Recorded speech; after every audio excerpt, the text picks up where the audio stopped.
As some of you already know, and I'm Richard Eastes. I've introduced myself earlier as Principal Investigator for the GOLD mission, which is an acronym for Global Scale Observations of the Limb and Disk. I'm from the University of Central Florida Space Institute,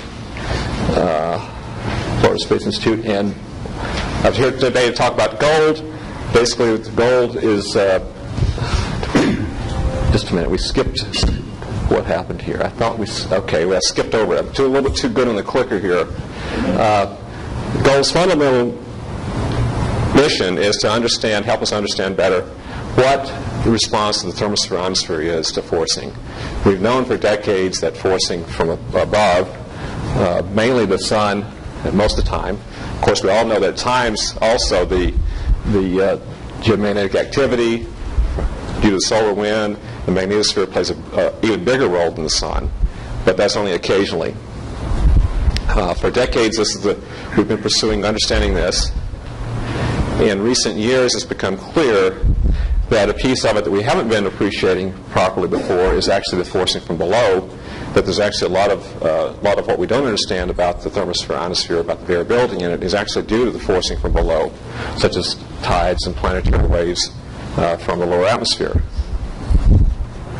So we have, for GOLD, we've condensed it down into 4 key science questions. The first 2 of these really address the forcing from above, the geomagnetic storms and how these affect the temperature and composition of the thermosphere ionosphere, and basically the response to the solar forcing from above.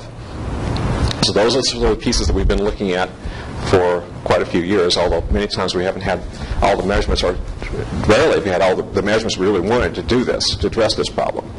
The other piece that we'll be looking at is to look at the forcing from below, for example, from the tides.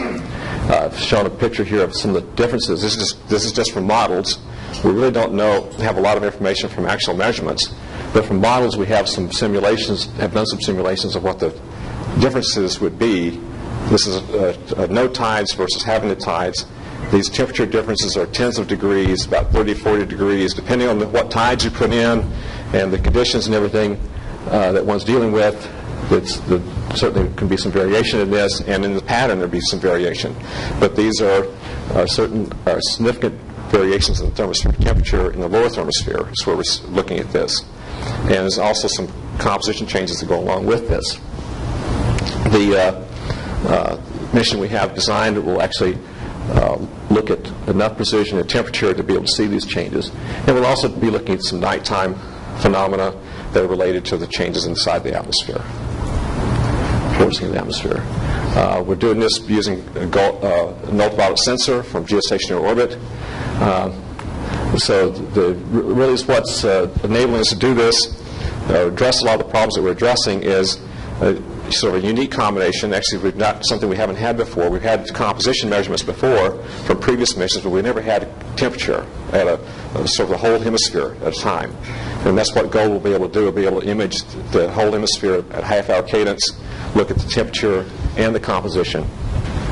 UCF's leading the effort. The Science Data Center will be there.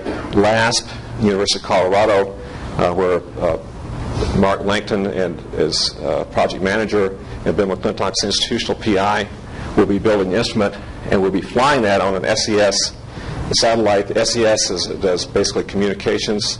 They're a commercial communications company. They have a fleet of 40-plus satellites, about 50, I think, at the moment, in orbit, and they provide communications for a lot of different organizations. And it's great being a communications satellite. Bandwidths that we used to just dream of from a low Earth orbiting satellite we have. So let's see if I can get the okay. So basically, this to start getting to the point, wrapping it up here. So as I mentioned earlier, so the full disk measurements of the temperature and the composition, the O/N2 ratio. We're measuring those simultaneously across at a half-hour cadence. So, of course, we do some averaging. Depends on what kind of resolution we need on the temperature. For some of the tides measurements, we'll be doing some averaging. Certainly, by imaging the hemisphere of the Earth continuously. Being in geostationary orbit, we're over one position all the time. So we'll be able to follow those temporal and spatial variations, see how those develop in time, see how things that, for example, that occurred on the day side, once we get to the night side, how that affects the ionosphere. During the time we'll be flying this, there's a lot of plans to have, and actually some of the missions are already flying, SDO is already flying. Hopefully it'll be lasting until well past when we start flying this, if we get the chance. And there will be other observations also of the solar irradiance, which will allow us to help address that issue about the solar forcing. And we also from in the thermosphere ionosphere community, there's a lot of very mature models. We know a lot about the thermosphere ionosphere, but all that's based on basically very somewhat limited data at times, not the full hemisphere view that we'll have from gold. So that will really be the fundamental, most important results, the fundamental advances in thermosphere ionosphere science. This combination of temperature and composition, so having the temperature as another state variable that we've never had before across the whole hemisphere, will allow us to go beyond sort of the localized view that we've had from individual ground stations or from LEO's satellites that just go along one track, and give us a larger scale view of how the upper atmosphere is changing, and also provide context for the ideal situation would be to have this global scale view at the same time that there's some observations from lower altitude, so that there's certainly a lot of parameters we can't measure that would be nice to have to help understand things or add a fuller context of what's happening.